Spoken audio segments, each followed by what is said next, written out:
নারীদের নিরাপদ গণপরিবহন ও কষ্ট লাঘবে ঢাকার রাস্তায় নামানো হবে ইলেকট্রিক বাস, যার চালকরা হবেন নারী।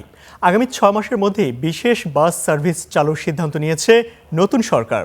সকালে সচিবালয়ে প্রধানমন্ত্রী তারেক রহমানের সঙ্গে বৈঠক করেন গণপরিবহন, সড়ক ও যোগাযোগ বিশেষজ্ঞ ও প্রকৌশলীরা। বৈঠক শেষে বুয়েটের অধ্যাপক ডক্টর মোহাম্মদ শামসুল হক জানান, রাজধানীর যানজট নিরসন ও যাত্রী সেবা নিশ্চিত করতে মেট্রোর পাশাপাশি মনোরেল চালুর বিষয়েও আলোচনা হয়। তুলনামূলক সাশ্রয়ী হিসেবে মনোরেলের সম্ভাব্যতা যাচাইয়ের নির্দেশ দেন প্রধানমন্ত্রী। এছাড়া দেশের আন্তঃনগর যোগাযোগ ব্যবস্থা আরও দ্রুত ও সহজ করতে ভবিষ্যতে হাই স্পিড বা উচ্চগতি ট্রেন সার্ভিস চালুর বিষয়েও প্রাথমিক আলোচনা হয়েছে বৈঠকে।